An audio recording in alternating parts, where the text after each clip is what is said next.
This is TradeFlow News, bringing you relevant news and insights from around the world. TradeFlow News, enabling trade for SMEs and economies worldwide. These are some of the key topics that we will be looking into in today's program.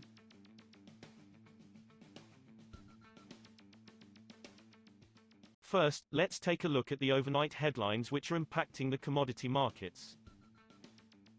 As OPEC Plus debated whether to keep oil output steady due to weak global demand or pump more in response to internal pressure and a call from U.S. President Donald Trump, it was record output from Kazakhstan that helped sway the decision, sources told Reuters.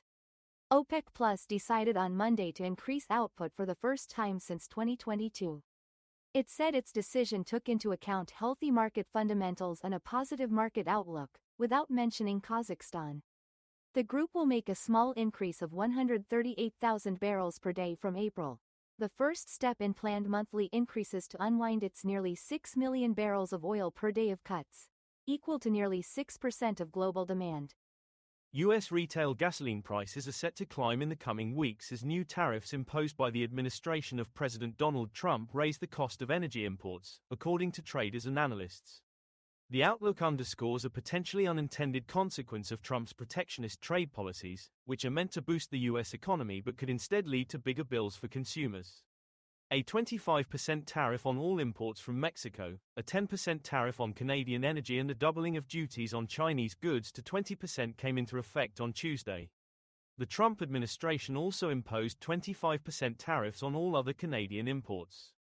Moving on to the top news in the energy sector. Energy product traders, utilities, investors and business executives are among those scrambling to assess the likely impact of new steep tariffs on the United States' largest trade partners, which kicked in on Tuesday. New 25% tariffs on imports from Mexico and Canada, along with a doubling of duties on Chinese goods to 20%, took effect on March 4, kicking off a trade war that will have far-reaching effects on governments, businesses and households alike. Retaliatory moves from China and Canada have already been announced, while details on Mexico's planned responses are expected in the coming days. U.S. President Donald Trump's new 25% tariffs on imports from Mexico and Canada took effect on Tuesday, along with fresh duties on Chinese goods, sparking trade wars that could slam economic growth and raise prices for Americans still smarting from years of high inflation. The moves, which could upend nearly $2.2 trillion in annual trade, came after Trump declared that the top 3 U.S. trading partners had failed to do enough to stem the flow of fentanyl and its precursor chemicals into the U.S. In an address to Congress, Trump said further tariffs would follow on April 2, including reciprocal tariffs and non-tariff actions aimed balancing out years of trade imbalances. Next, we have the top news in metal markets. U.S. President Donald Trump's administration and Ukraine plan to sign a minerals deal that fell through after a disastrous Oval Office meeting Friday in which Ukrainian President Volodymyr Zelensky was dismissed from the building, 4 people familiar with the situation said on Tuesday. Trump had told his advisors that he wanted to announce the agreement in his address to Congress on Tuesday evening, 3 of the sources said, cautioning that the deal had yet to be signed and the situation could change. However, when asked on Tuesday about the minerals deal, U.S. Treasury Secretary Scott Bessent told Fox News, there is no signing planned, according to a post on X by a Fox reporter.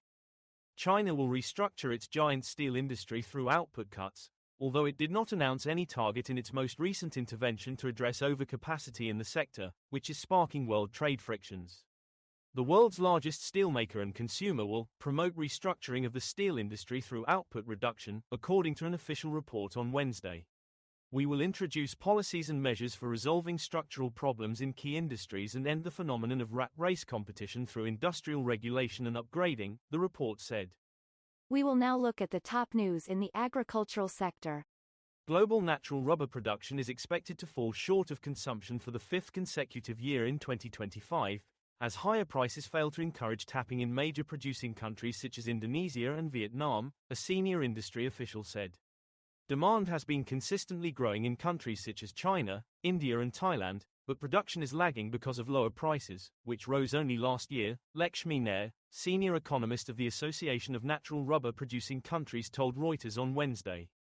This production shortfall is likely to sustain firm global prices, which reached a 13-year high in late 2024, and consequently increase production costs for tire companies. That is all for today's news on commodity markets. Stay tuned to TradeFlow News as we continue to provide you with more updates. We also invite you to follow us on Twitter at TradeFlow News, which allows you to watch our program on your mobile device or desktop to receive information from there.